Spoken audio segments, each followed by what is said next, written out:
get a special guest in studio over here. Episode with my friend Dominic Zinicola, whose blog, A Blueprint for Life.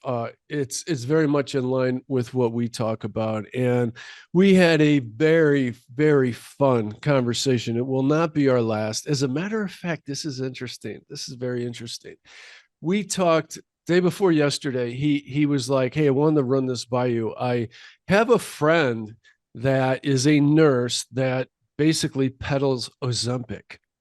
Oh, And I was like, you gotta be kidding me. Really? I was all ears. I was so interested because yes. it This is permeates all through in the Hollywood news now. Yeah. Yeah. And they all deny being on it, which I find really weird and funny and interesting. And that's what I told him. I said, now, after I talked to him, I thought, okay, wait a minute, back up, Barry. Dom specializes in doing 3 to 5 minute blogs. And he talked about this on the show. He said, he just throws it out there to make you think about it. He gives a little opinion, but he doesn't go deep intentionally. It's a quick read of interesting stuff. And so I was like, all right, cool. When you do that, I think Merle and I would love to do a deep dive on Ozempic because I want the question answered. My first and foremost question is, why is everybody so in denial about it? And even this, do you remember the American Idol girl, like the first one? Cannot think of her name right now. She's got her own talk show now. She just lost a bunch of weight. Yeah, I know Clarkson. who you're talking is it about. Kelly? Yeah, is Kelly it Kelly Clarkson. That's okay. it. Yeah. So I read like a couple days ago, she was like, yes, okay, I did use something, but it wasn't Ozempic. I did take something, but it wasn't. Okay. Now, why is it so? This is a sincere question I do not have the answer for. Why is it so important that she says it's not Ozempic, but I'm she not took something? sure. I'm not really sure. I know that, Ozempic, it's a diabetes drug. That's what How it came about, and then it just turned into, of course, but a that happens all the narcissistic time. thing. Yeah, there's all kinds of different drugs that are meant for one thing, but they find Viagra. out how it could. I don't know what Viagra. No, Viagra, I think, was a heart medicine. And they're like, Really? wow, people are like having a lot of fun with this. Hey, Okay, do you see that I did graphic? not know that. No. Oh, yeah. But yeah, awesome. that started out like that. Anyways, there's just this real weirdness around Ozempic where it's like, I don't know if you can just say that you can attribute it to something else. Of course, everybody wants to say diet and exercise.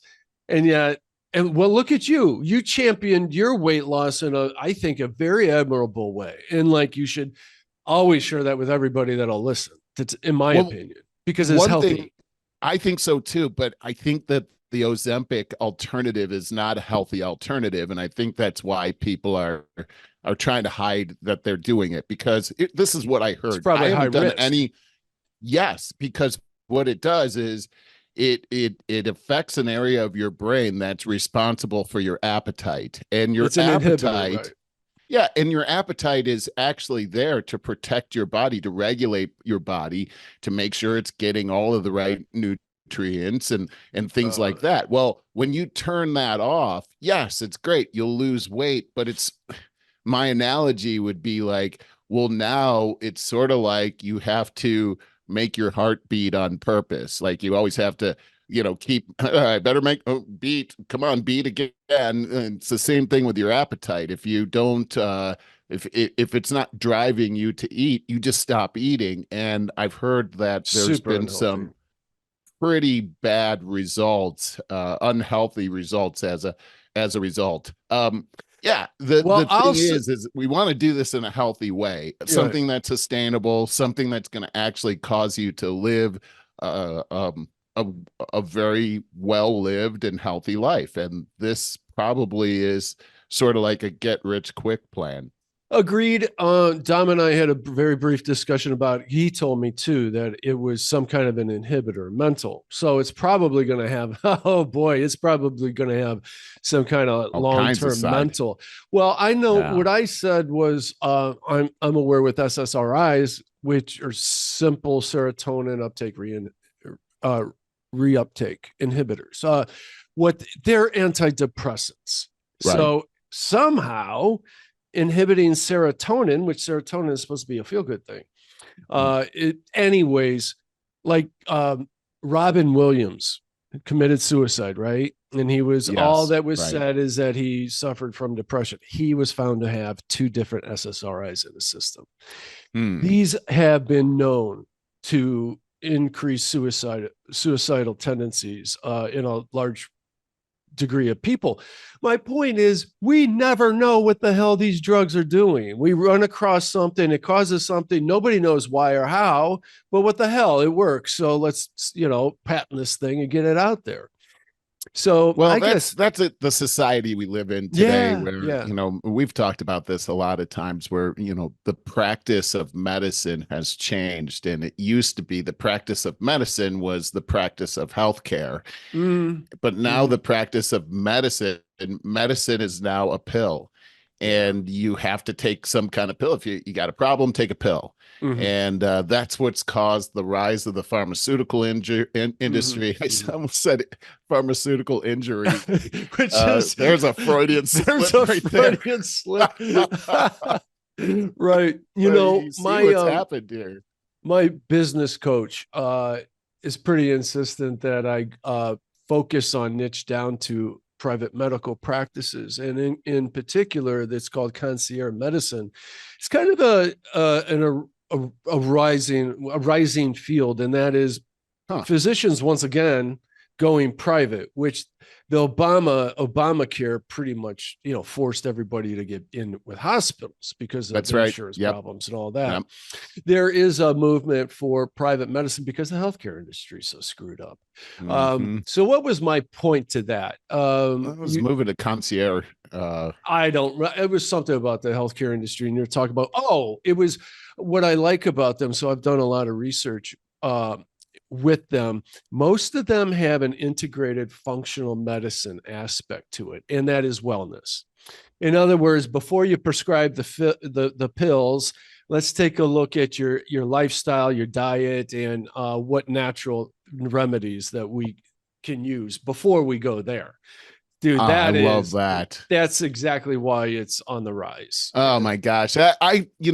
I really, in my mind, predicted that we would be going towards this preventative type of healthcare now going forward because of everything that's happened in our traditional healthcare forums in the hospital, everything that's happened. We're seeing in the news all kinds of fallout from the protocols that have been inflicted on hospitals and doctors in particular because of the fact that they don't have private practices anymore. They don't have the freedom and autonomy to make their own decisions. Exactly. They're under the thumb of the federal government, and the federal government uses these protocols that, you have to do these particular procedures. Like when we had the whole thing with the pandemic, they had these protocols, but protocols are interesting because it's sort of a one size fits all. And we know with the human body, there is no one size fits all. And so this has been a tragic redirect for healthcare here in the United States. And we're seeing the fallout. I mean, really left and right on this. It is. Yes. It is not the same healthcare we used to have. Oh my God. Did you just say a mouthful right there? I've had a lot of conversations with my friend, fellow dog walker, Dr. Jeff Lobus, and I'm working with him now. I'm developing his personal brand because he's a consultant now. He's a nationally renowned pediatrician who specializes in pulmonology. And he helped diagnose my chronic sinus problem that I had coming back from Florida. It lasted forever. But anyways, so we're developing this brand. We hit it off when we were just out there with our dogs at the lake, and we started talking. He was like, I want to really help straighten out this healthcare field. I've been doing this forever and it's a mess. He goes, doctors are just burning out, and we're just expected way too much of it. It's bastardized the field. And I said, and he says, we need to put more compassion back. I said, you know what? I did a podcast with Dr. Steven Tresiak. His eyes lit up. He goes, Compassionomics. He wrote the book. He goes, that's largely what I'm basing my stuff on. Like, so look we at just you. hit it off right there. Yeah. And his methodology is, well, so I said, we've had coffee over this a couple times, and we just keep talking about the direction. And I said, it would be really helpful if you had a book his credentials are through the roof. You have no idea. He was a CEO was a hospital. Yeah. So he's got a really good business side to him, not to mention clinical side. And he's redefined systems for hospitals throughout his career. All this, like, his credentials are phenomenal. Well, he finished his first 2 chapters of the book and gave them to me. Wow. Dude, they're so freaking good. And really?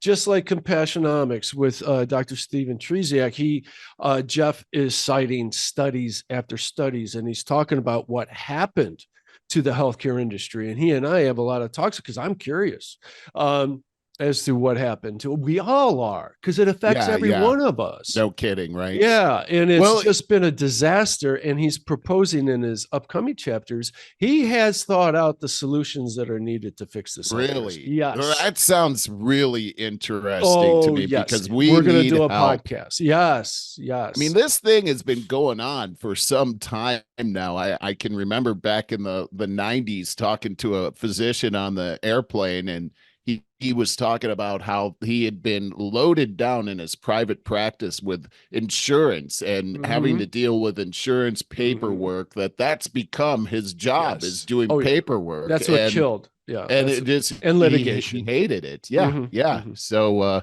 that's what forced him into private practice, and that alone changed the whole healthcare structure. Well, and a big problem with, because I've been doing a lot of research on the concierge industry, medicine industry, and a huge stumbling block for them is having to work with different insurance companies and the litigation end of it, the regulation end of it. A big industry is CMMCs, concierge medical management companies, and they help transition somebody into a private practice and give them guidance on the different regulations per state, per insurance company, per this.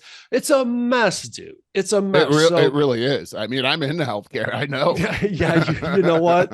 We're going to have more upcoming, very interesting conversations about this. I didn't even realize how interesting this is going to be. Oh, I wanted to say briefly, my awakening, I just told Jeff this the other day, my awakening to the effed upness of the medical industry was about 2004, I think it was.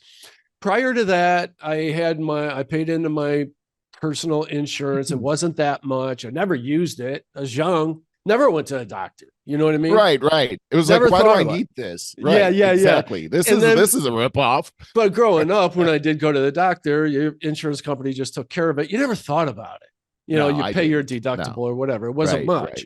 Well, all of a sudden, about 2004, I was walking Bowser, and it was a winter night. It was like 4 inches of ice on the sidewalk. And I did one of those. He pulled me, and I did one of them, whoop, whoop, whoop, and fell on my ankle sideways. I broke it in 3 places. Oh, I remember that. Fortunately, I did it right in front of a cop, parked right alongside the road, called an ambulance. I went straight to the hospital. I had surgery, was in for 1 night, had 3 plates, or broke my ankle in 3 places, had plates and screws put in my ankle, still have them to this day.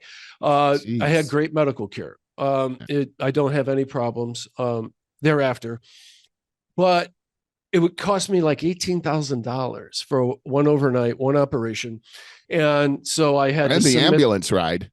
Yes. That's serious there. No. So this is my awakening to the whole thing, is all of a sudden my insurance company, who I've never used before, but I had them for years, it apparently was a team of lawyers, and they're arguing about the bills with the hospital, and it's going back and forth via the mail. I'm the middleman. I'm like, what? That was my first realize. And then from there, my premiums kept going up and my deductible kept going up. So that was my realization to what's going on. Oh, it's serious. I had a about where I was concerned that there was something wrong with my heart. Yeah, and I went in there and I was fine. but I was there all day. But and they what did was that? the Was that anxiety or what? No. I was doing an exercise at the gym and I'd injured myself and I didn't realize. I thought I was having it in the chest area. I thought I was having like heart palpitations or something. It was like a pulled muscle. Cost me. Okay, so I had insurance and I tilted it. I went right to the maximum deductible. I had to pay like $5,000, but without insurance, I remember that. Yeah. That whole thing would have cost $30,000. I wasn't even there overnight. Oh, really? But I do remember that you saying, but in the end, it was $5,000 well spent. It was. I mean, to find out at the same age that my dad died of a heart attack, to find out that I did the stress test, they did a imaging on my heart and everything, and they were like, "Wow, flying colors! You have a really healthy heart." Just finding that out was. Yeah. Woo, thank God. I've really been on a journey ever since then. I made a promise to myself. We talked about this a lot. I'm not going out the way my dad went out, and I've done well with that. I'm going to say again, I've read that each pound of fat that we carry is 5 miles. Okay, 5 miles. But still, 5 miles. Well, still 5 miles. I was thinking that because of. Did you lose 80 pounds? Yes. That's 400 miles. I lost 400 miles of capillaries. And guess what? I'm using a lot less lotion now after I get out of the shower. What is that? I really saved on that. I wanted to say this is really all the health stuff that we've been talking about leads right into my upfront section that I had in. And by the way, I wanted to tell you that Dom said last week he binged our episodes and stuff, and he really loves the show. And he said, I got to tell you, he goes, I think your last show was the best show you ever did. Wow. And I heard that from a couple other people too. And I thought it was terrific too. So you guys want to go back? I think that was episode 260. And I think this is 262. Jeez, if you could believe that. That's wild to me. And I wanted to, once again, I said this to Dom last week, is Merle just took over the upfront part the last couple episodes, and I loved it because I got to sit back and just react. And he said, in particular, your segment about the 5 things you'd never want to say to your boss was absolutely terrific. And it was. Yeah, that was I got to give credit to Epic Times on that because I just glommed off of that, but it was fun to go through that. And the most fun part I thought was, you hadn't gone through this, so getting your raw reaction. But that's cool.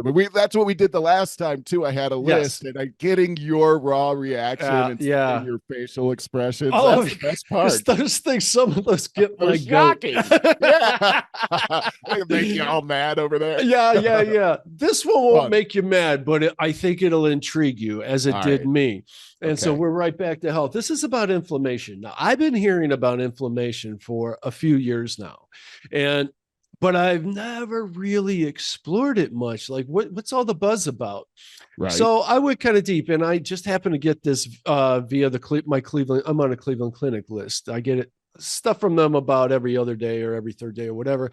And the heading, eating the right foods on your diet can go a long way of preventing and reducing chronic inflammation. Now, I went on a deeper dive than just this because I had questions. So let's just start with inflammation can be good for your body in small doses because if you get sick or injured, your immune system kicks into high gear to remove you get fluid to your knee when you hurt your knee. So it helps helps you recover. Right. So that's what happens. But too much of it is, isn't arthritis a function of inflammation? Yeah. And I'm going to go there. So it says, the right foods can prevent and reduce chronic inflammation. Chronic inflammation that persists for months or even years can be damaging to healthy cells. So why is inflammation bad? I looked this up just a few minutes ago, and I'm going to just be brief on this. This first part is very important. Inflammation is a natural response to the body's immune system for injury, infection, or damage. while it's necessary for healing, chronic inflammation can be detrimental to overall health.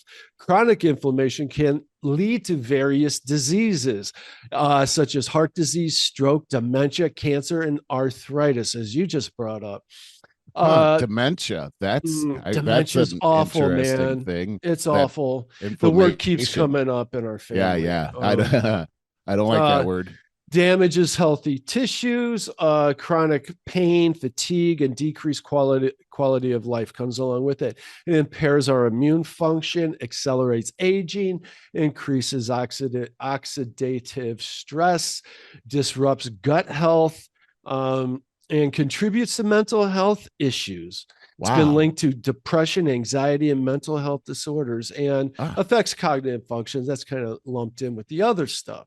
So this is interesting, Barry. I mean, let's hold for a second, because I had no idea inflammation had such a mental impact. I knew that it had, bodily impacts, where pain, but I had no idea that tired. I didn't know dementia and mental health issues had anything to do with this. It's almost like you feel depressed, take an Advil. Yeah. Well, see, you start getting along these lines. Now you're going to start talking about diabetes, obesity, and all these things are related. And so taking care of diet and exercise means, it sounds trite, it means so much more than this is where we start unraveling and getting into the truth of things. So then I was like, well, what causes chronic inflammation? I pulled this up. Infections, chronic infections, such as those caused by bacteria, viruses, or fungi, contribute chronic inflammation. Autoimmune. Yeah, I know. You know what? To that end, I buy on Amazon. It's called, what is it? Grappler soap, because I was a wrestler. Submission. So believe me, I know. Oh yeah, that's right. Yeah. Wrestled so many times. You pulled your new moves on me. Correct. But I use this. It has tea tree oil in it, and it helps counteract fungus. And the reason that I started going there is because in the summer, when I ride my bike so much, I'm always in a cloth t-shirt, and I found that I started getting fungus on my back. And so back. Now I just use that stuff all the time in the shower. Oh my gosh. That's wild. Yeah, it's something to take seriously. Yeah, don't let that happen. Yeah. So environmental triggers can cause chronic inflammation. Environmental toxins, pollution, metals, pesticides, all this crap. Diet and lifestyle, of course, this is probably number one. A diet and high processed foods, sugars, and unhealthy fats. Our highly processed foods are such a problem in our society today. And dude, I say this all the time. It can't be said enough. We need to dismantle our FDA and get a real one put in place, because they're killing us. They're poisoning us. They're literally poisoning us. They really are. Amen. The healthcare food lobbyists that just pay them off, and not to mention what they did with COVID and vaccines and all of that, and ruin science. Now they say, oh, study yourself and show us the reports. They were supposed to be the, what do you call that? Reciprocal, when you do the reciprocal, real science, when you submit a report of your scientific findings so that someone else could replicate it. Peer review. Yes, peer-reviewed science, correct. Yes, thank you. Okay, obesity also is a part of chronic inflammation. Stress. I mean, my God, stress is so almost unavoidable today. Genetics, genetic predisposition. Other factors include medications, hormonal imbalances, and certain medical conditions such as chronic kidney disease and liver disease. So that's stress causes inflammation. Causes everything. Well, that is true, but I hadn't thought of it causing inflammation before. This is fascinating. It's important. So finally, we're back to the original article. Here are some anti-inflammatory foods to incorporate, and these are like, hey, we all know that we should be eating this stuff: fatty fish like salmon, herring, or mackerel. And Lisa makes salmon every Sunday that she puts in with her lunch throughout the week. She eats perfectly. perfectly. She also Yes. makes all of her vegetables every You've Sunday. said that before. Yeah, Yeah. I mean, she's perfectly. Nuts and seeds, I'm big on that. Um, Spices, oh God, I love spices. And it starts with garlic, my favorite thing ever. Turmeric is a huge one. And I'll tell you, I That's what don't I've eat heard. enough of it, but I sometimes make rice and I'll use like chickens. Was it not stock? Is it stock? Chicken, whatever, the broth. That's what I was looking for. Chicken broth. And then I put a bunch of turmeric in it. It gives you that yellowish kind of rice. It seems kind of like Right. Yeah. Indian. Yeah. It's so good. Put some vegetables in there. It's so good. Very, very good for you.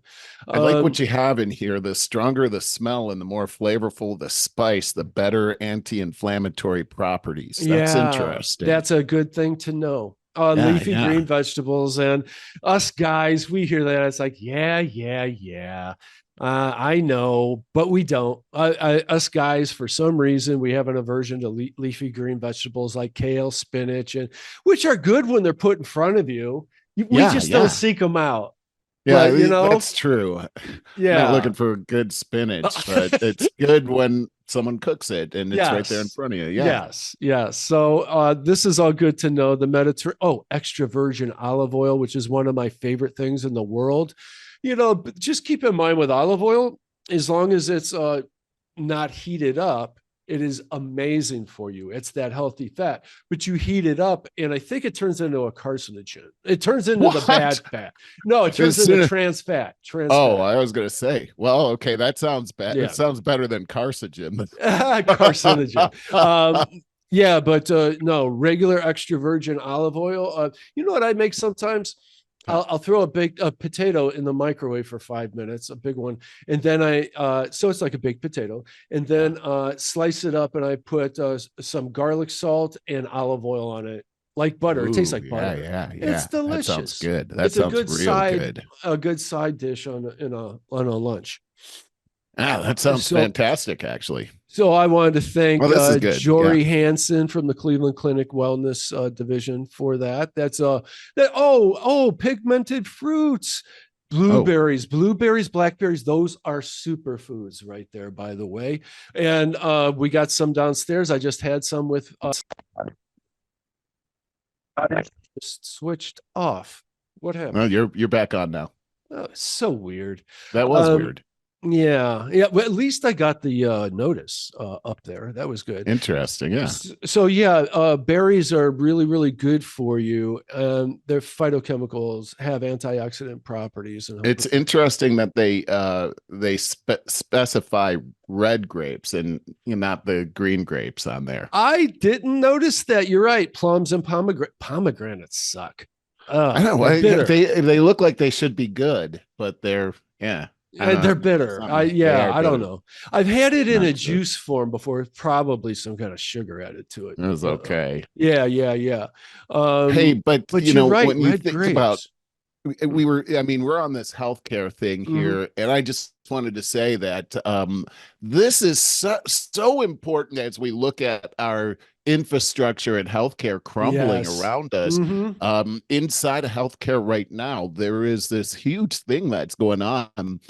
There was a cyber attack that happened, and it is having an impact on healthcare right now.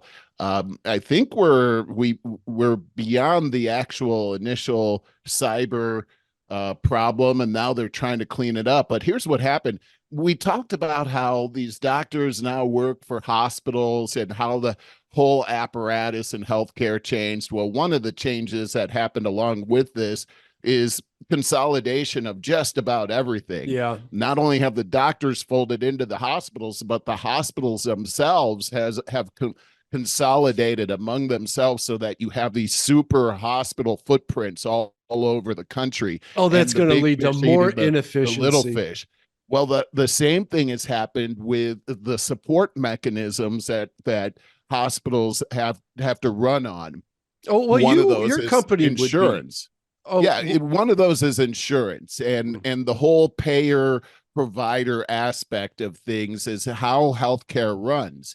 Well, there was this thing, an event that happened with a company under United Healthcare called Optum. and they have a division called Change Healthcare. And what that particular thing does is it provides pre-authorization for medications, and then and it processes those payments between the payer and the provider. Well, here's what happened is that because of how healthcare is working right now and all of the consolidations, Change Healthcare is in about 95% of the hospitals across the United States, and that's how they process their claims for medication. That got hit by a ransomware attack. The ransomware attack shut down the ability for these authorizations to happen. A chain reaction happened after that. This is an attack on our healthcare infrastructure because it affected 95% of the hospitals across the United States. And the impact was that the hospitals were not able to get reimbursed for that medication, and hospitals were having to pony up the cost on their own and figure out how to get that reimbursement. They're still trying to figure that out, to the tune of millions of dollars a day lost by individual hospitals who are already feeling pain, who are operating at the thinnest of margins. Most hospitals are in the red anyhow today. This is devastating for them, and that's just one ransomware attack. It's interesting. The ransomware company is called Black Cat. They actually held out for $22 million. They held the data ransom. Well, United Healthcare paid the $22 million in Bitcoin, and they didn't get their data back. Now there's another ransomware company out there saying they've got 4 terabytes of this information that they got off of the dark web. And now they're saying they want money or they're going to release this information. Meanwhile, these healthcare companies who do everything on credit, their credit rating has now been impacted by this whole thing. So this is a snowball that's happening, and that's just one ransomware attack. Every day we're seeing these cyber attacks hitting healthcare, and to the point where now the federal government is saying they need to have more strict regulations or regulations at all around cybersecurity and healthcare, which it really isn't there. Well, the number one way that they're getting in is through the human factor. In this particular case, it looks like a disgruntled employee that left the organization, contacted by this ransomware company. This guy was an agent, and with his credentials was able to get in, and the CEO of United Healthcare was in front of Congress last week, just getting grilled all day long over this. And it turns out the major problem was they didn't have the multi-factor authentication working. If they would have had that, this whole thing would have been avoided. A comment and a question. I was just talking to my friend, Dr. Jeff Lobis, that I was just talking about, talking to him about I said, we were talking about hospital systems and stuff. And I said, as long as I've been doing marketing, I've been touching upon the aspects of the medical industry, and had learned many years ago, as technologically adept as the rest of us always have to be, the medical industry has always been in the dark ages. They're always the last to share information. Like, hey, have you heard of the internet? But now you see what happened when they did implement all of this. I mean, so it made them very, very vulnerable at this level. Second, my question related: are you doing anything with Black Ops these days? Yes. Yeah, we're working together. Black Ops is definitely moving ahead in these areas, just because it is. We are looking at an attack on our country right now. This is just one example of the infrastructure attack that's happening, and this is something that we're not. See, this is the biggest healthcare cyber attack that's ever happened, and no one knows about it. Why not? This should be huge news right here. Literally billions of dollars are bleeding out of the healthcare system right now. And like I said, this is just one attack. There are all kinds of attacks that are happening. Ascension is a 132 hospital system out there. They just got hit by a cyber attack this week. Wow. Brought down their electronic their EMR, their database. So they can't do procedures. They're now everything is on emergency. And so this is a coordinated attack on our infrastructure. And of course, hospital is just one aspect of our infrastructure. We have all kinds of different things that are happening to our infrastructure, as you and I have talked about, but this is just one of them. And speaking of infrastructure, did you hear about the bridge that just was another bridge accident that just happened? Another how coincidental? Well, I know it's just a big coincidence is happening here. Tell me about. I haven't heard about this. Suddenly, bridges are under attack, but this one is this one is the Pelican Island Bridge was struck by a large barge, caused part of the bridge to collapse. Okay, so this just happened. A portion of the Pelican Island Bridge collapsed Wednesday morning. I'll get to it. After it was hit by a barge, closing the only road that connects the island to Galveston, Texas. The collision also caused an oil spill in the bay, resulting in the closure of the Gulf Intercoastal Waterway, which is a huge blow to operations, as significant maritime commercial traffic uses the waterway along the Texas coast. I mean, what? Okay, all of these, the Francis Scott Key Bridge that went down was almost identical to this. A barge hitting. There was another one too. The bridge goes down. Yeah, there sure was. And this turns out that it's not only a major waterway for supply chain, but also the bridge itself was part of a major freeway system. And just now for years, we don't know what we're going to do. And this is just another example. What's your theory on this infrastructure thing? I don't know what the hell's going on.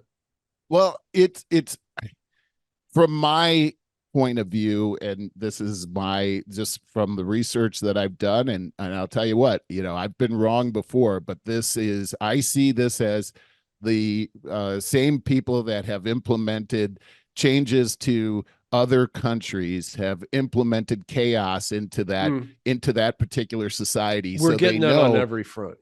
That if they can corrupt Soros your supply chain, and it's not just Soros, but if they can corrupt your supply chain, if they can corrupt your infrastructure, if they can corrupt your transportation, those three things alone sets up a very ripe situation for revolution, and that's exactly what they're trying to implement here in the United States. I could understand that, and that makes sense with everything we've been learning. It just sounds odd, like that would be an odd thing to even think to target. This is completely unrelated, but I just wanted to tell you, Galveston, Texas. I looked at that on Google Maps before, on Google Earth, because on the map, I was like, that looks like a great area, but why do I never hear of it? Like, why isn't this like a big affluent community? Because on the map, it looks perfect. Well, you lived in San Antonio for a while there. Do you have it? When I looked at it, it looked very industrial, Galveston.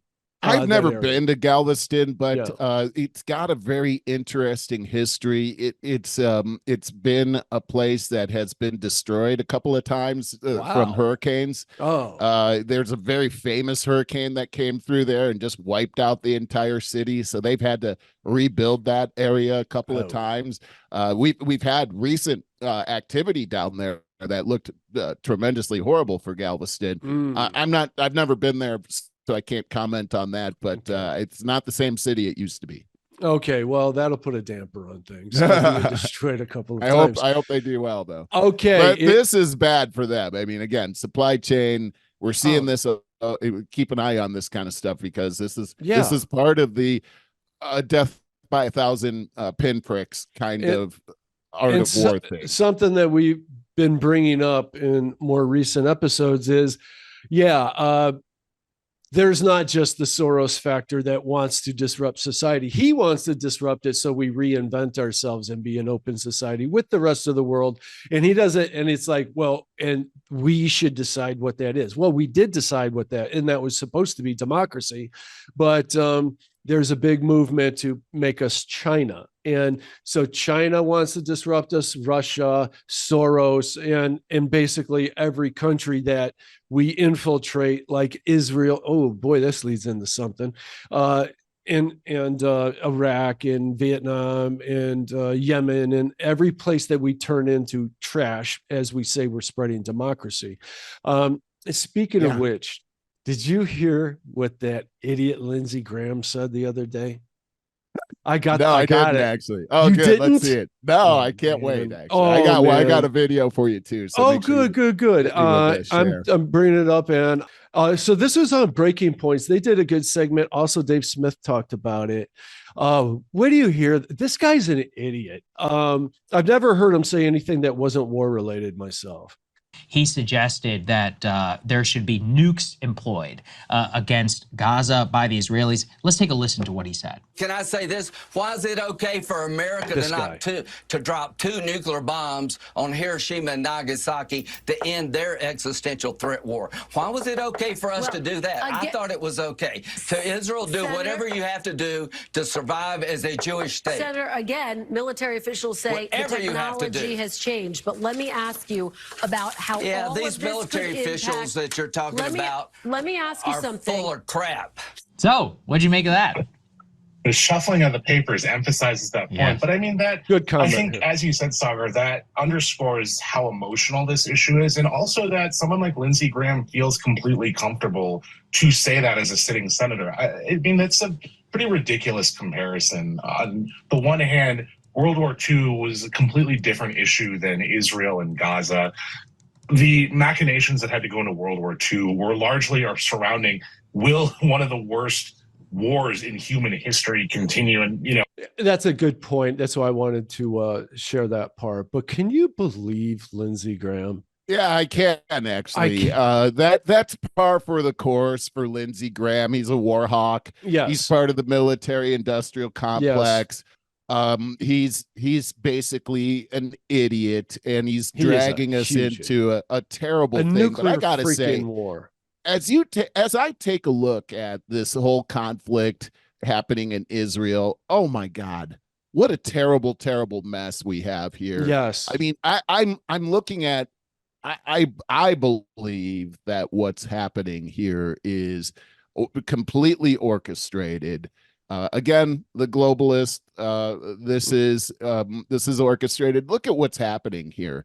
First off, we go back to October 7th. Heinous. It's just absolutely inexcusable, disgusting. But I just have to say, not quite inexcusable. But go ahead. Well, the rules of war completely. This is sick. What they did. Very sick. I've never really seen anything like this before. But then the response is overwhelming, and these people are trapped in an area. All these kids have been killed. When you take a look at the balance between what happened on October 7th, which is horrible, and then all these people that have been killed as a result that don't really have anything to do with this, it's a sick and heinous thing that's happening, and nobody actually wins. No one wins. Nobody's ever won there. Well, there is a winner, and that's the military-industrial complex, and those who invest in it are the ones that are winning, and they're making literally billions of dollars off of this. And at the same time, they're using our emotions against us. You look at Lindsey Graham. I was looking at a rabbi that was talking about this and talking about how horrible October 7th was, which it was, and how we've just got to beat these Hamas people, and remember that these people from Hamas are saying that death to Israel and death to the United States. Netanyahu made that point as well, that they're going to come over here next. So first they're going to beat up on Israel, and then they're going to come over here.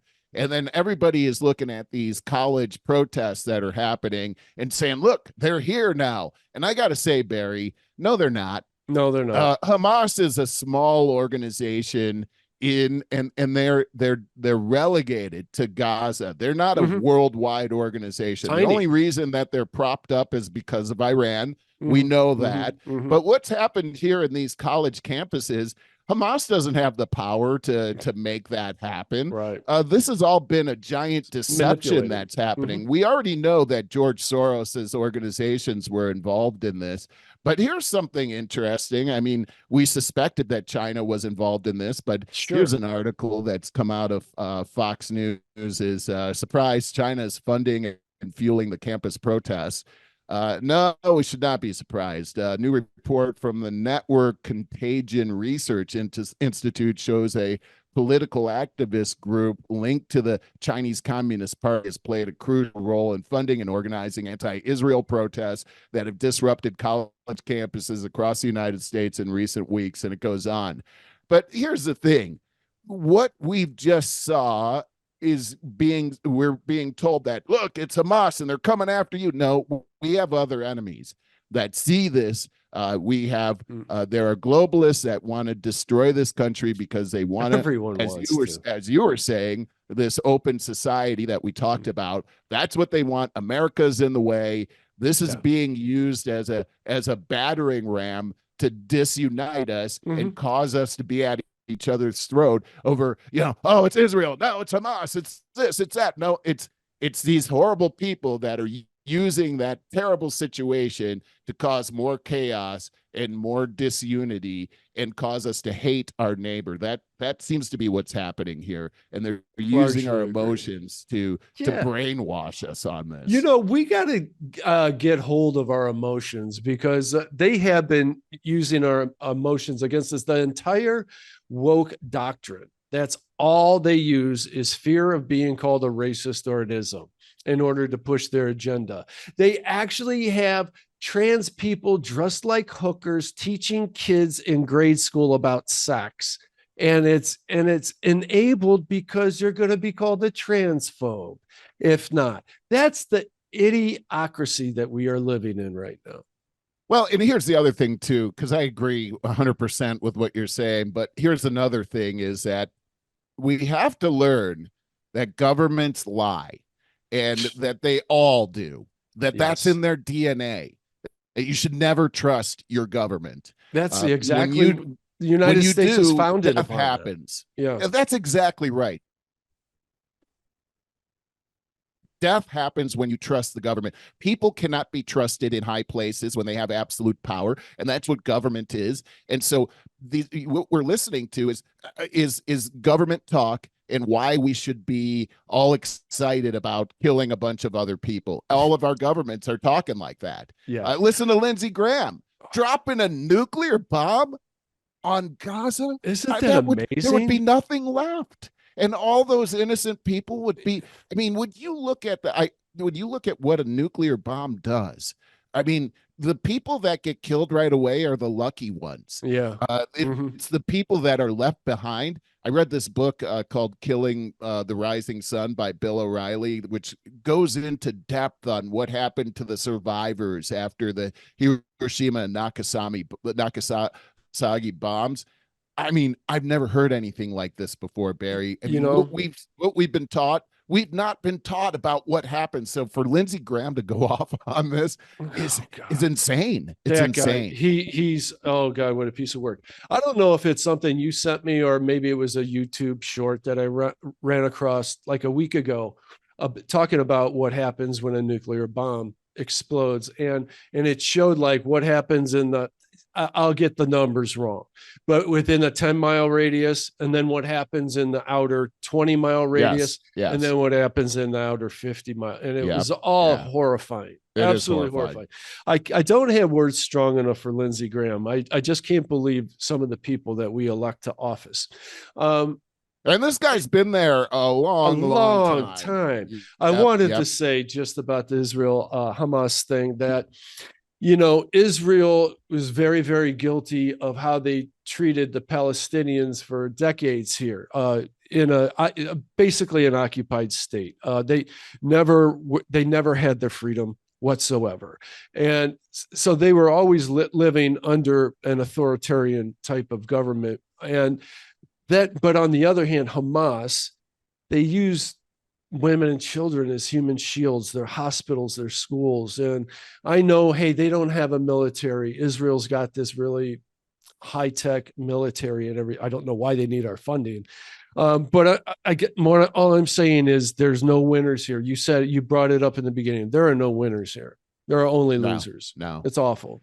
Well, and when you look at the whole situation in Israel with Gaza, that entire thing has been orchestrated so that there's no winning solution available. Even the Arab people that are in Gaza, we call them Palestinians, but that's a big misnomer as well. I mean, they're Arabs.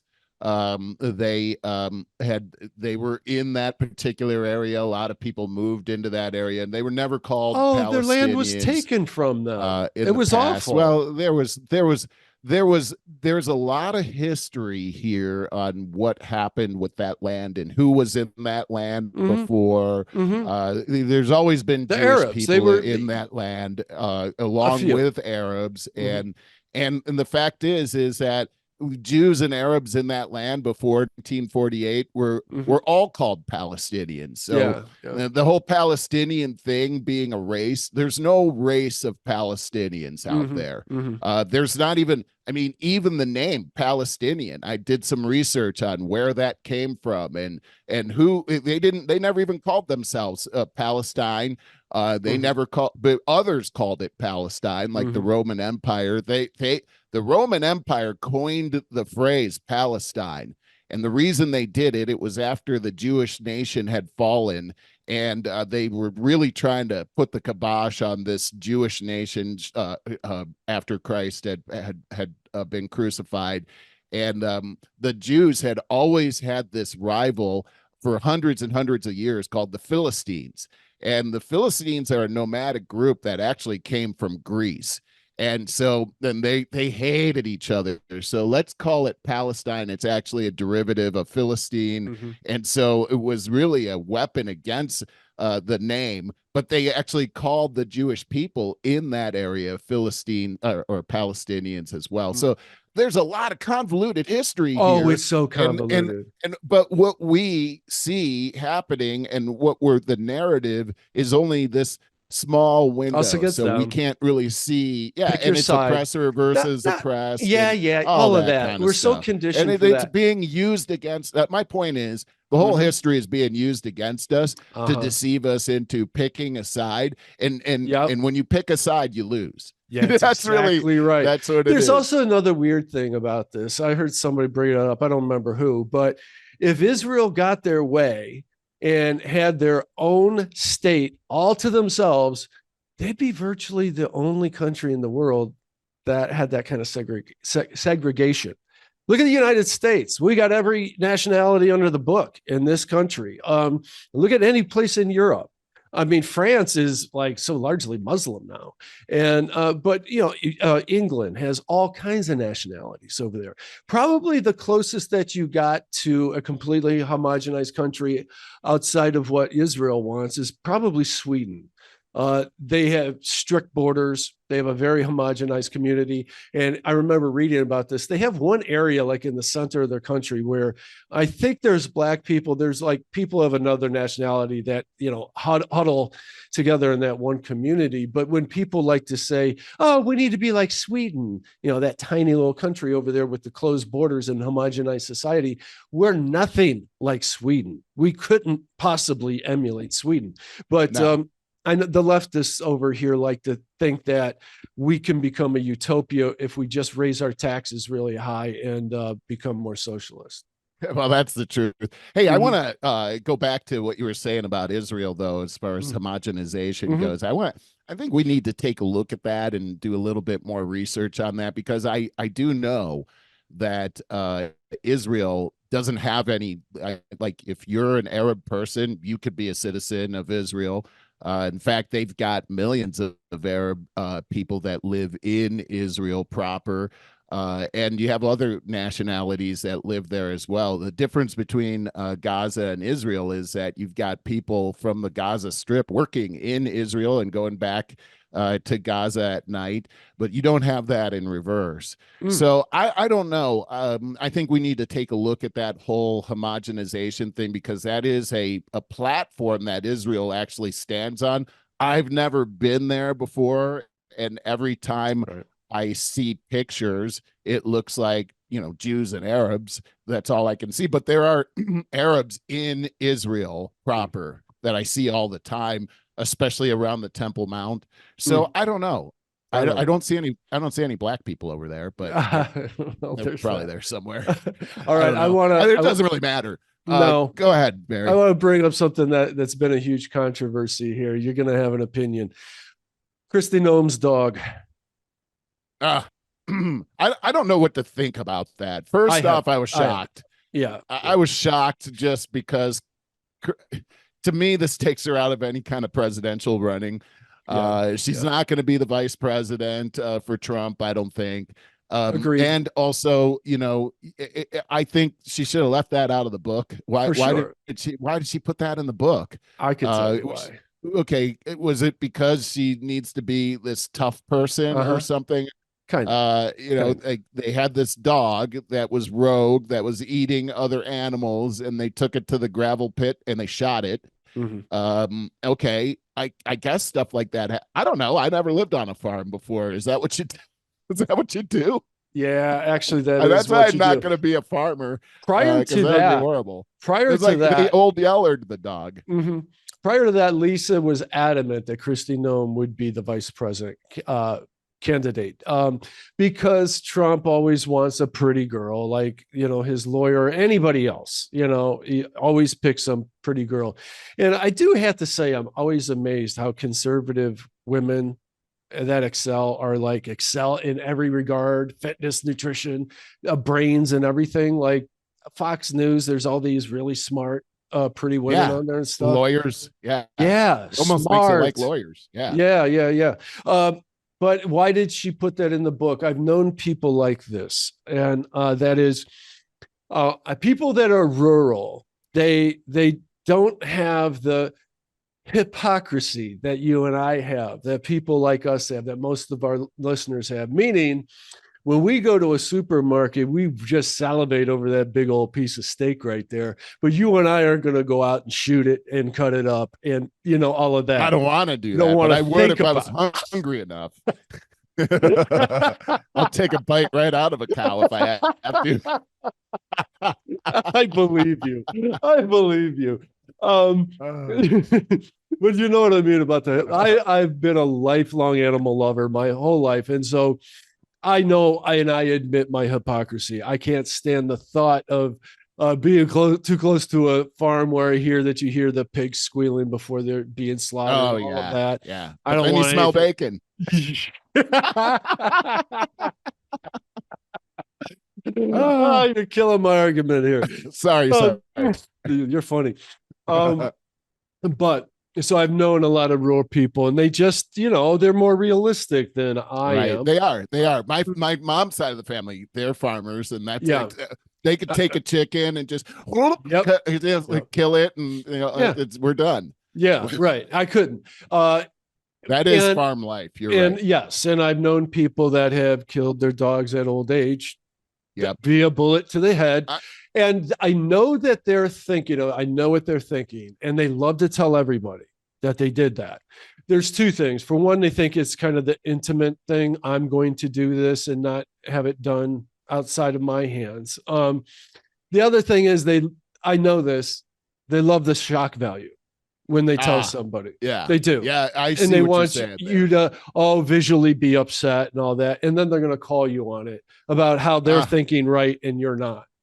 I understand the whole thing. Yeah.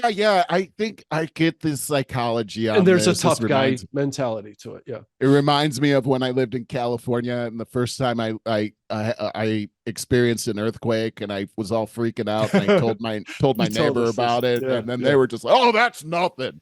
Well, I woke up in midair one night. What? Dude, you're on fire today. Woke up in midair. I want to move away from here now. Okay, now I got a good I got a good video that I want to share nice. as well. This Don't forget the sound if you need sound. Oh, here's our buddy.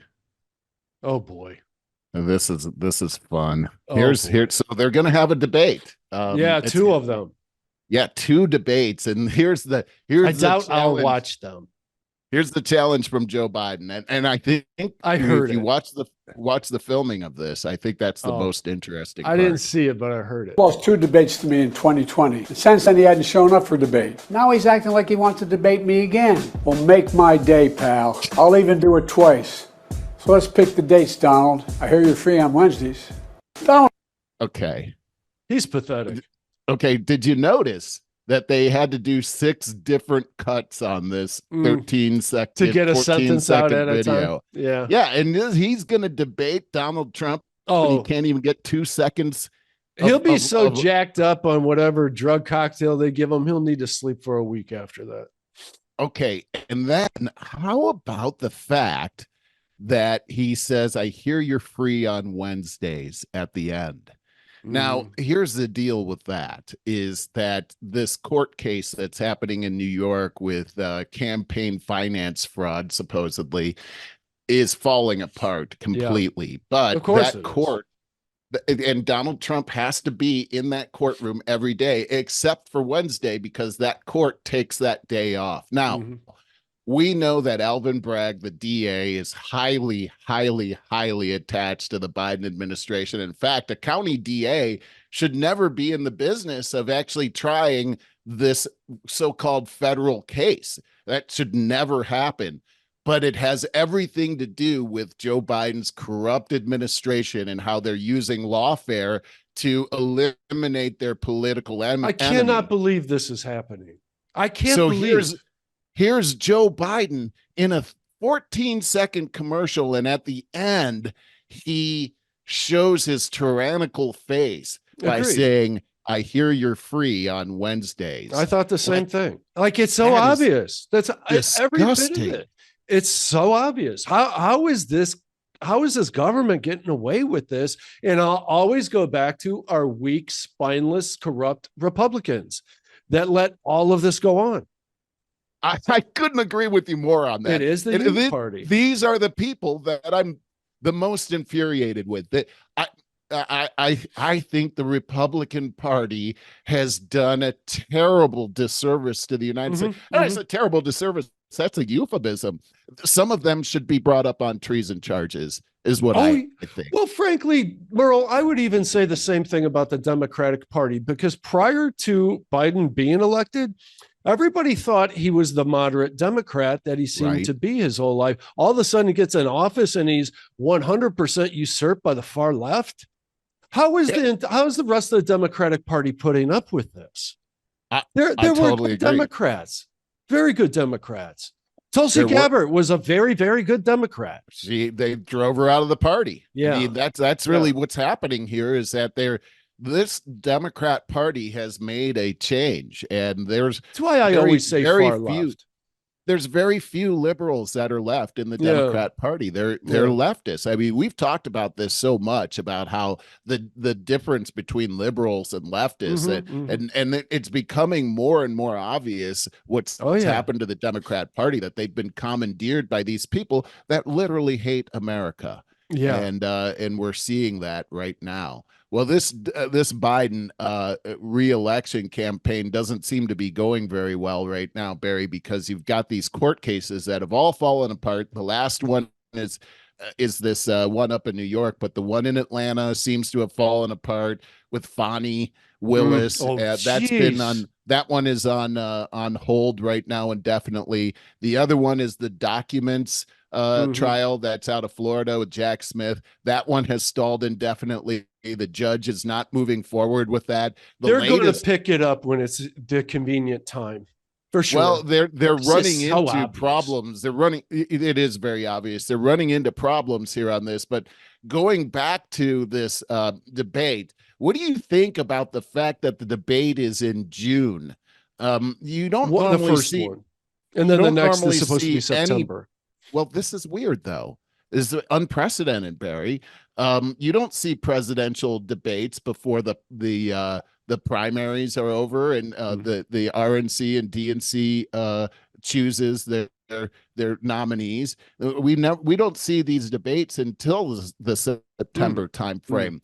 So now they're doing it here in June. Why would Joe Biden do it so early, especially as vulnerable as he is in front of anybody? I don't know, but I'm sure you have a theory. Well, I do have a theory, and it has something to do with what I saw Vivek Ramaswamy. Vivek, rhymes is with that how you cake. say it? Yeah, Vivek. He did a rap. Says Vivek rhymes with cake. But a lot of people say Vivek. I'm glad he whatever. did that. Vivek. Yeah. Okay, so Vivek is saying this, and I got to say, what he's saying rings a responsive bell for me. But it looks like it's a trick, or it looks like because this whole time Biden's been saying, I'm not going to. It depends on how he behaves, and then suddenly he does this Clint Eastwood "Make My Day." Oh God, speech. this guy! I should have put on his aviators. I mean, this guy. Oh God. This is no malarkey 2.0. So here he is. He's like, make my day, all this tough guy thing. So I was thinking he's got to know something that we don't know for him to suddenly be all, what are you getting at? I don't know. Here's what Vivek is saying. Okay. He's saying that he thinks that Joe Biden, this is his last chance. If he does well in this debate, they're gonna go with Joe Biden through the primary, the DNC thing and everything, and they'll go with him. But if he really screws this up, the Democrats still have time to put somebody else in. Well, they better get on that thing. I've always thought Gavin Newsom would be in there. Well, I think Gavin's out. And here's why. Look at what's happening in California right now. All kinds of stuff is falling apart right now, and he's in trouble. I think that they're gonna put. There's a lot of talk about Michelle Obama. I've been hearing that, but she has adamantly said that she would not do it. But I think that's a ploy. I think you're probably right, because Obama's their egos, man. I mean, they could just be fed some stuff to their egos. I agree. They'll do anything. I totally agree with you. I could totally see this happening. Yeah. Yep. Meanwhile, as you take a look at Governor Newsom, he throws billions of additional tax dollars to homeless, state in California as a model for the country. They've lost literally billions and billions of dollars in California to this homeless thing. Gavin Newsom has promised to clean this up, and it's getting worse. On the ballot coming up in California in September is a new mileage-based tax system where you're going to be taxed by the amount of miles that you drive. All kinds of crazy stuff is happening over there. Here's why they're doing it, is because they forced laws that are going to force you into an electronic car. But what's going to happen is that when you're driving those electric cars, you're not going to have to pay you don't need as much gas. So you're not going to pay the gas tax, which is extremely high over there. So now they got a catch-all system where we'll double screw these people that have gasoline power, and we'll get those suckers with those electric cars as well. And I think these moves, besides the fact that California went from $80 billion surplus to nearly $100 billion in debt in just a couple of years, I think Newsom's out. But I think that there's a couple of people waiting in the wings that could pick this up. But it's going to be interesting. It's going to be a CNN interview, a debate. Yeah. So it's going to be, and it's Jake Tapper, and I can't remember the woman's name, but Tapper is a Trump hater. He's got Trump derangement syndrome. So it's not going to be just Joe Biden. It's going to be Joe Biden and CNN versus Donald Trump. Otherwise, there's no way that they would go through with this. They had to stack the deck as much as possible. Here's somebody compared it to that movie Gladiator. Remember at the end of Gladiator where Joaquin Phoenix stabs Russell Crowe underneath of his armor? I saw it so long ago. And so then he goes and he fights Russell Crowe like he's this real tough guy. This is like Joe Biden, but Russell Crowe has been mortally wounded. And so this is sort of like that. He's come on in, Trump. We're going to stab you a couple of times. Oh, see, the guy can't even talk. That's pretty much what happened in that movie Gladiator. Although Russell Crowe did end up winning before he died, which was awesome. Anyway, great movie. Okay, I got a little tidbit for you. And Dave Smith announced this on his last podcast. He is going to debate Chris Cuomo. And this is so funny because apparently, like the way Dave Smith talked about this, I mean, it was like Dave Smith is like a professional debater. He debates everybody and he's outstanding. And he's going to rip this guy to pieces. Chris Cuomo must not know who Dave Smith is if he accepted this, because he is truly going to get ripped to shreds. And why would he accept that? He must not. No, he's trying to regain some kind of a career. He has been. He's now talking about he's got some kind of a vaccine injury after he was towing the vaccine line, the whole COVID thing, did all of his marching orders all through there. Remember him with the big Q-tip with his brothers. Remember that? Of course interview? I do. Yes, of course. I cannot stand this guy. I don't think he's got an ounce of integrity, which is why I made sure I wrote this down. I can't wait to see. I'm looking forward to this like it's the Mike Tyson Jake Paul fight that's coming up. I'm serious. I can't wait. I'll listen to it 3-4 times. I bet you. Because it's going to be that good. Wait. I feel the same way. I feel like Chris Cuomo is just a dumbass. No integrity whatsoever. I don't think I've called anybody that on the show, but that's what he is. And no integrity is almost a euphemism for this guy. This guy is a news whore. Yes. He'll do anything for the money. And that's what it looked like. I mean, he was the guy, he was the cheerleader for this is a pandemic of the unvaccinated and shaming people that had not been vaccinated. Lied about being in his basement. Don Lemon. Yeah. And meanwhile, he's out riding his bike without a mask on, wanting to fight people like a tough guy. Then he made a big deal on the news about coming out of the basement, which was a total lie. And then all the stuff with his brother as well, the Q-tip thing. This guy is the most arrogant guy. But I mean, as I listen to Dave Smith, I mean, you shared the podcast. It's his podcast is called Part of the Problem, and this one was called No Quarter for Cuomo, which was a great one. But it was infuriating to hear about how this guy doesn't take any credit whatsoever for promoting this terrible thing regarding the vaccination and then shaming people with his large microphone that all these people are listening to every night. He would harangue people that did not take the vaccination like myself. And I could not stand it. And the pressure that I felt from this. Now he's saying that, the truth had been hidden from him. And now he's learned what the truth is and he's reporting on it. And that's the job. But Dave Smith makes a great point when he talks about this, is that no, that is not the job. Your job is as a journalist. A journalist is supposed to do investigation. And the fact of the matter is we all knew what was going on. People like I did my research. You did. I didn't. We found out. And I was trusting the government. I'm embarrassed to say that now. But you're not a journalist. And this guy was going on TV and telling us what the science was and what the facts were.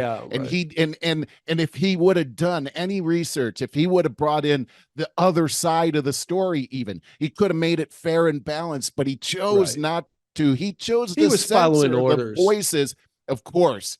But as a result of following orders, he made that choice to censor the voices of truth out there. And now you're looking at a lot of death out there. And this is being hidden as well. But there are some terrifying statistics out there about the deaths caused by the vaccination. And if you even compared it to, we talked about Lindsey Graham and Japan and dropping those nuclear bombs on Japan.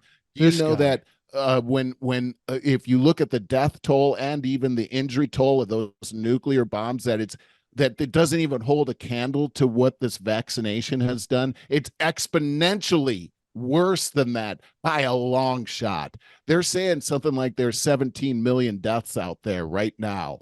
Wow. That's being hidden, and I don't know if those are true facts. Those numbers are true or not, but you're seeing extensive death rates in all of the countries around the world right now that we have never seen before, not to mention the massive decline in birth rates, because what it looks like is that this vaccination messed with our reproductive systems as well. And so Chris Cuomo, you should be facing charges right now. And his not brother on the news. And who's given him a microphone to be able to do this? I heard it was Tucker Carlson. And if that's the truth, I'm so disappointed, because that guy wouldn't have given Tucker the time of day. Yeah, no, I totally agree. I can't stand the guy. And, you just made me remember what our entire show was supposed to be about, the lies of the media, and we never even talked about it. What I want to say, because we got to get going here in just a little bit. That's what right. I do want to say, and you got a lot to say about it, we both started doing our research and couldn't find a damn thing because everything's so censored. And I never used Google. I didn't even use Google. Of course I didn't use Google. I mean, they censor everything. I used the Brave browser, which is private. And dude, this is the thing. So I use searches, and I don't have them in front of me. My searches were something like top 10 lies of mainstream media in the 2000s, something like that. I tried several different that I figured if I could find the right keywords, it would work. But I tried Rumble. Dude, Rumble. I came up with nothing. Zero search results. So that tells me, my spidey sense is tingling that there's a censorship that's going on at an upper level. Like, that's not Rumble censoring themselves, you know? Yep. Yeah, you're that's right. Creepy, man.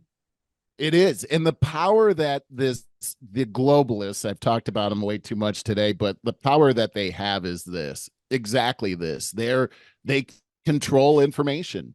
And that is key. I remember watching a Seinfeld episode many years ago, and remember Seinfeld hated Newman, the mailman. Yeah. And he was like, "What is it about being a mailman that you like so much?" And he says, "Because I control information."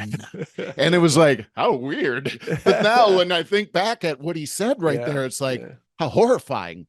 Because controlling information controls how people think. It controls how people act. It controls people.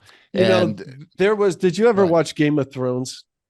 Never did watch that. I watched it for about 3 seasons, and then I got sick of it. Which I don't know. I'm an odd man out because everybody else got super hooked on it. It was huge. But there was a character on there that represented Google.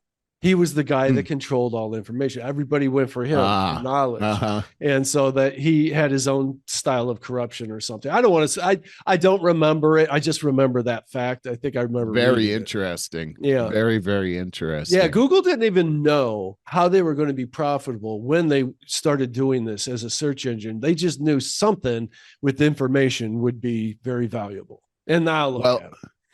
Well, as a result of trying to look for like, hey, what's the top 10, news things that they got wrong. I mean, it was crazy. I tried every kind of way. And then after I started to feel crazy about that, I just started to write a list of things that I knew were wrong. I did too. I did several. And I just wanted to say my top one, like the most egregious, I think in all history, was the Russian collusion.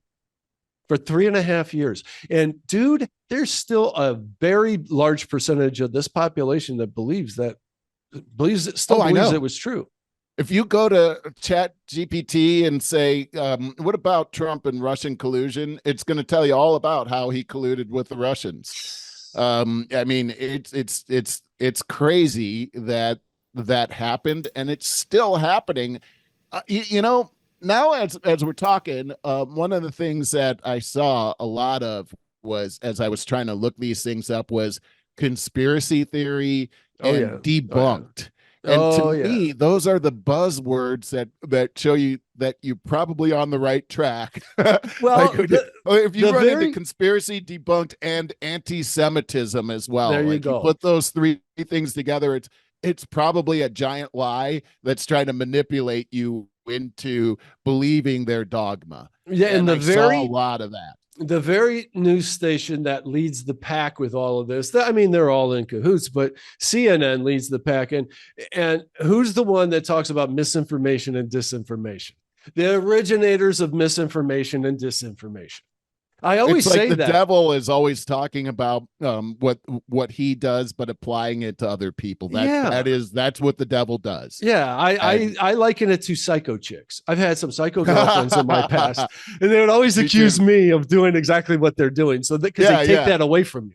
Is what they're so paranoid about that whole thing. Yeah. That is exactly the one that's so concerned about you cheating on them. Is the one that's cheating on you. Exactly.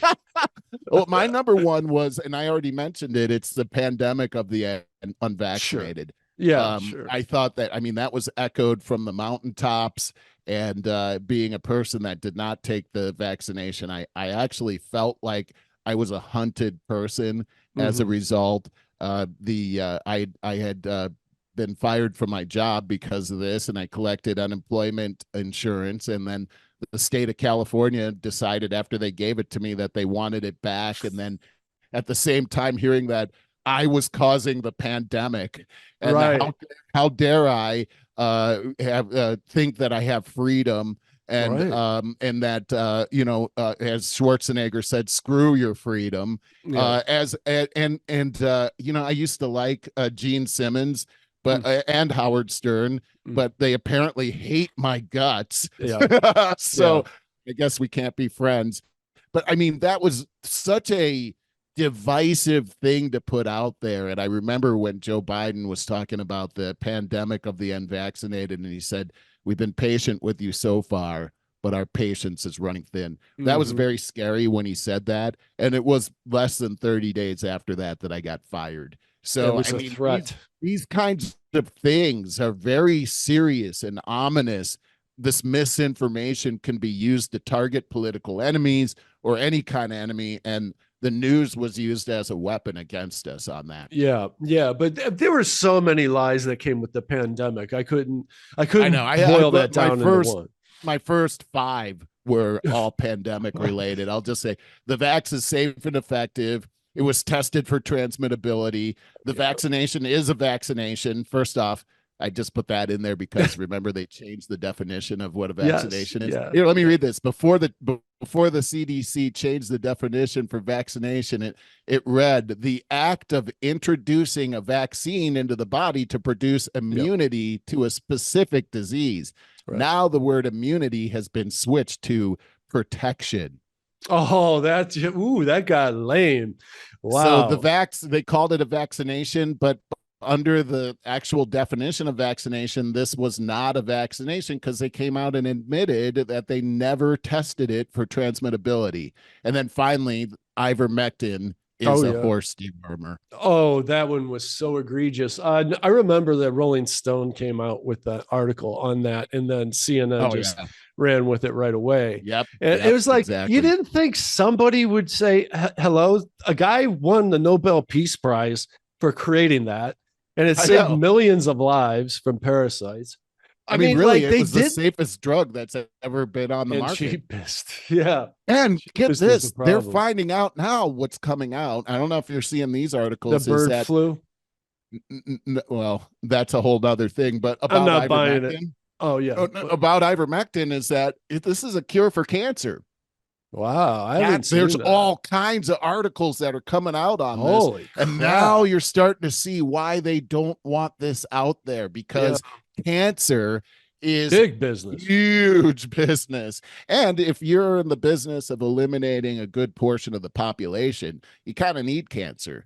So this is a crazy thing. Hey, what was the one that ignited Black Lives Matter? It was a complete that was a good one. It was Hands Up, Don't Shoot. Oh, right. What was his name? Michael Brown. Okay. And hands up, don't shoot. But then you also had the Trayvon Martin thing happen just what before happened that. with him? And Is he the one that charged the guy with a knife? George Martin. Yeah, he was and they said he was a white guy. He was actually a Hispanic.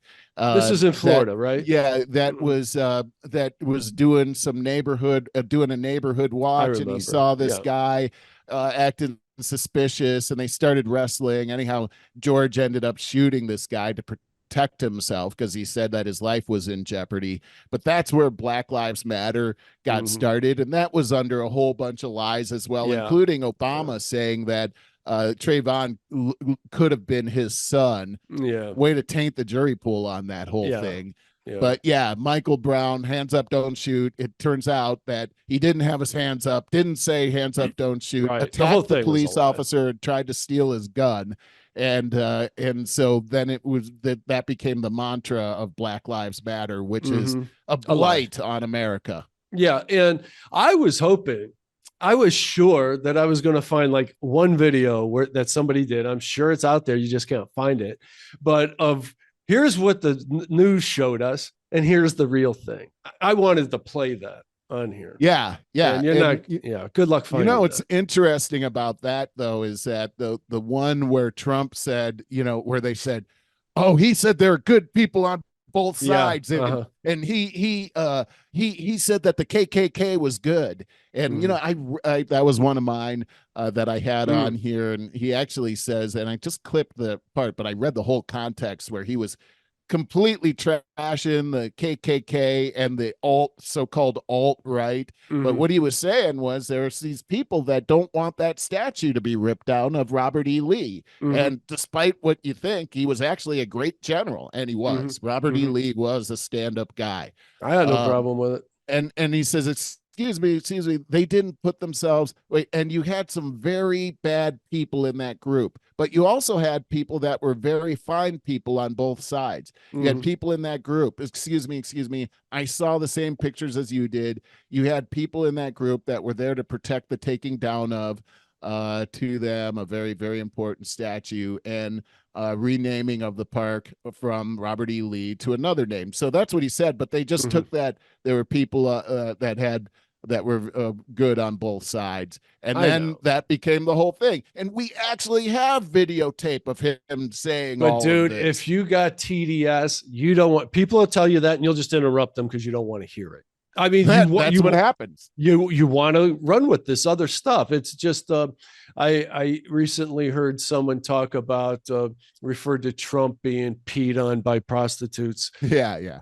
He just wants to believe that, I know. And that's the other thing debunked. This was just like maybe 2 weeks ago, a remark Trump made, something about the auto workers. It'll be a bloodbath. Oh yeah. The bloodbath statement. That was like so ridiculous. It was ridiculous because what people was want talking to about believe this is exactly. Look, Biden he's going to put a tariff on these electric cars coming from China so that there isn't a bloodbath in the American market. I mean, it's just like, it's a term. You know the thing. Right. Here's a couple other ones. Oh, good. Peaceful protests. Oh, right. Okay. All the insurrections that actually happened, and they were they said mostly peaceful protests. Mostly peaceful protests as a fire is raging behind them and people are going around with clubs and stuff back there. Okay, here's another. Jeffrey Epstein committed suicide. Oh, wow. Come on, man. I could just hear all the boos in the background. Boo. Here's another one. Hunter Biden corruption story from the New York Post. It was Russian disinformation. Oh, the laptop, pictures. The whole laptop thing. Oh boy, oh boy. Love that one. Okay, how about the border is secure? I'm never going to get over this one. If Trump doesn't win, because I was going to say this back when we were talking about his litigation and stuff, I firmly believe as a staunch independent, I believe more and more independents are being converted by the day because of this obvious election interference. And so they're really anointing him. And I'm just going to say, if he doesn't win that, it's a long ways away, November. I'm saying today, if he doesn't win that election by a landslide, I'll be fully in on the whole election interference, or however you want to say it, because it should be a landslide.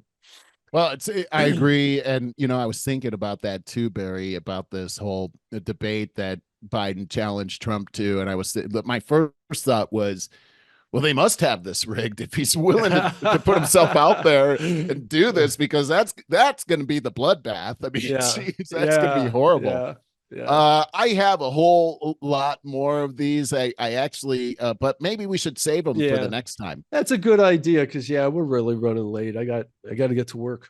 I couldn't get to half the stuff that I had here, Barry. I had a whole bunch of stuff, but one of them was that we had watched that show, Fallout. Oh, right. Yeah, that's right. And do you have your little icon there? Oh, I don't have it handy. I forgot. You know what? I'll put it in post. I'll put it over in post. Cool. But Fallout, let me just read a little bit about this one. It's an American post-apocalyptic drama television series created by Graham Wagner and some other people. It's based on the role-playing video game franchise created by Tim Kaine and Leonard Boyarsky. The series stars a whole bunch of people, but this Walton Goggins, I love that guy. He is such a great actor, but also this Ella Purnell is the main character on this. I think she's really good. She's very pretty. I think she's really good. Mm-hmm. But this whole thing is, let's see, the series depicts the aftermath of the Great War of 2077, an apocalyptic nuclear exchange between U.S. and China in an alternate history of Earth, where advances in nuclear technology after World War II led to the emergence of a retro-futuristic society and subsequent resource war. Many survivors took refuge in fallout bunkers known as vaults. Unaware, each vault was designed to perform sociological and physiological experiments on the vault dwellers. More than 200 years later, in 2296, a young woman named Lucy leaves behind her home in Vault 33 to venture into the dangerously unforgiving wasteland of a devastated Los Angeles to look for her father, who's been kidnapped. Okay, that was a lot. I love that. What a story.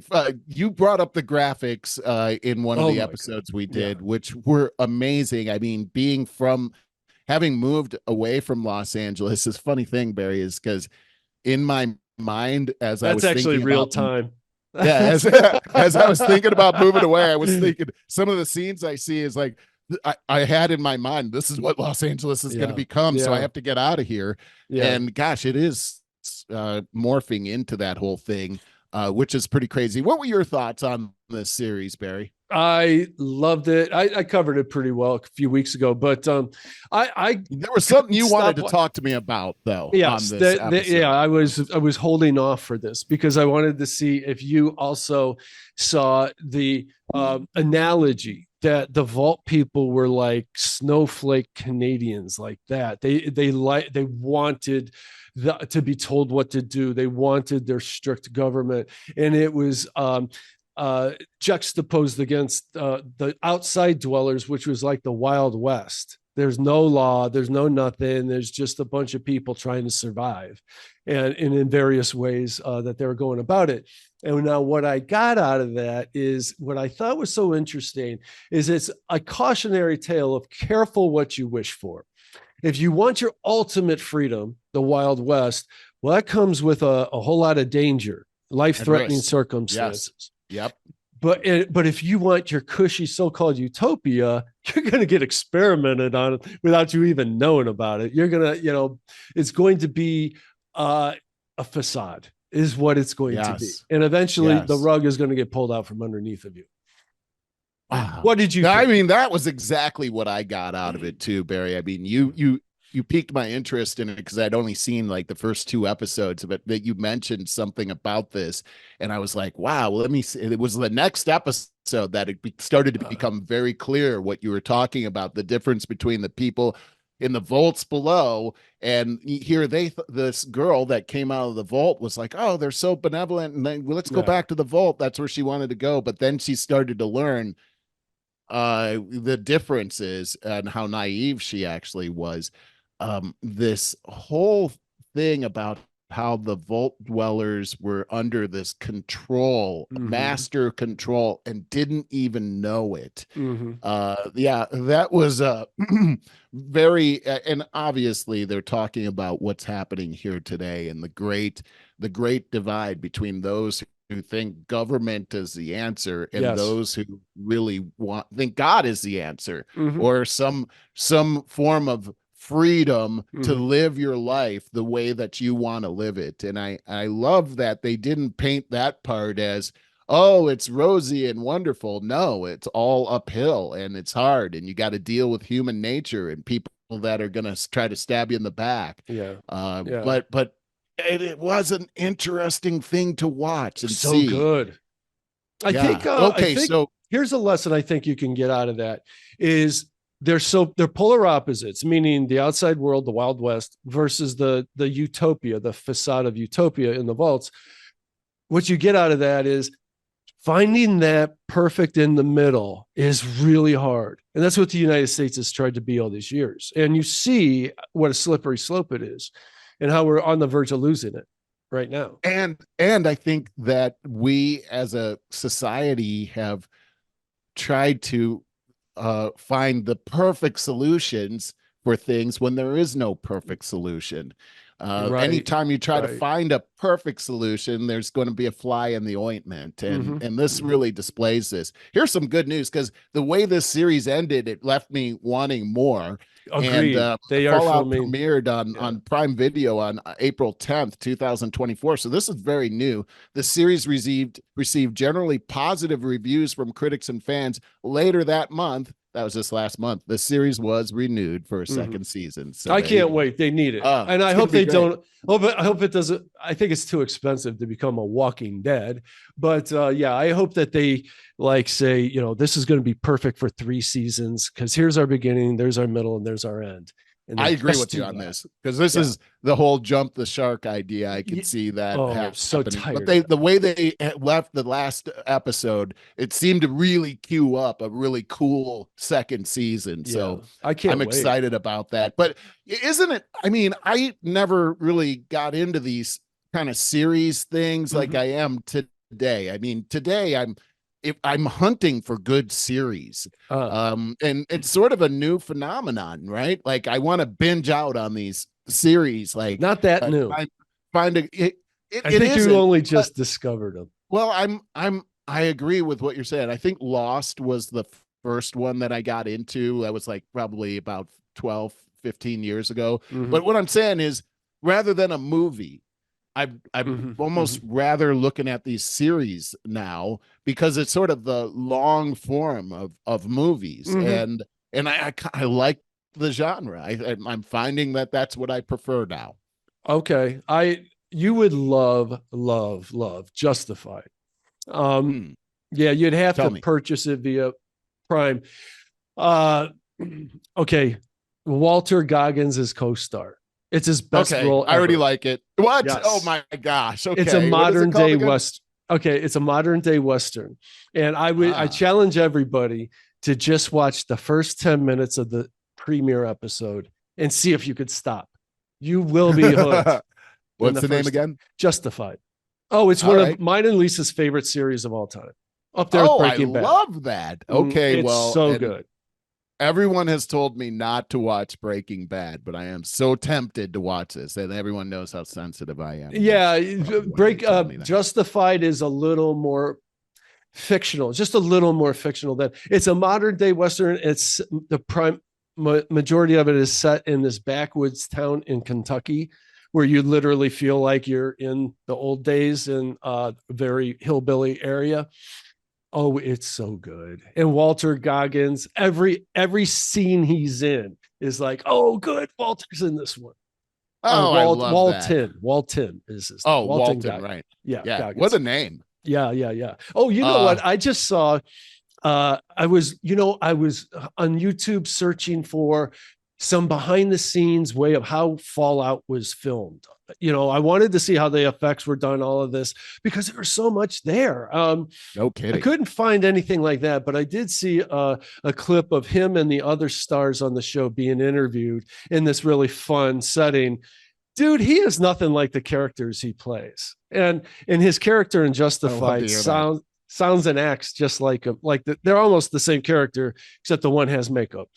And but he doesn't sound or act like that. He definitely seems like a dude you want to party with, for sure. That's cool to hear that. Yeah. You should look him up on YouTube. Yeah. I definitely will. Hey, just closing out here. Yeah. Matt Lauer and Don Lemon are going to be back again. According to insiders, Lauer and Lemon believe they can become the new kings of all media, aiming to reclaim their positions in the limelight after dealing with their respective career setbacks. And the motivation behind Lauer and Lemon's comeback is fueled by their desire to address what they perceive as unfair treatment by former colleagues and segments of the media. They reportedly aim to put those who feel they have wronged them in their places, including names like Savannah Guthrie, Hoda, what's her name? Yeah, Katie Couric, Chris Cuomo. That might be good.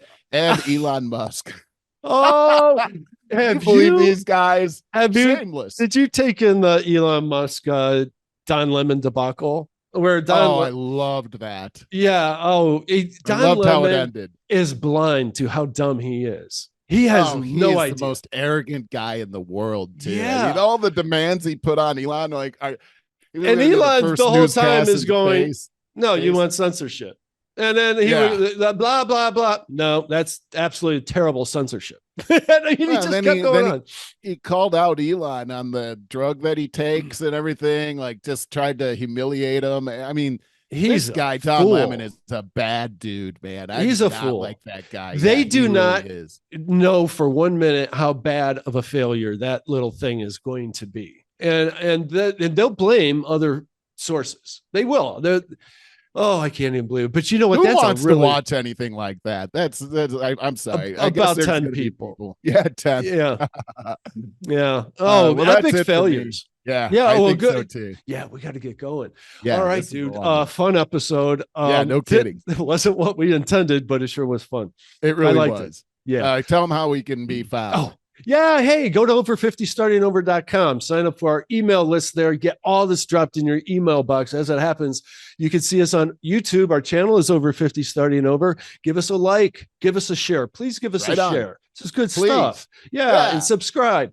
And most importantly, go to Apple Podcast and subscribe and give us a 5-star, 5 Apple rating. We'll reach more people. We really appreciate that. With that, Merle, have a good weekend, dude. You Talk too, man. soon. Love you, buddy.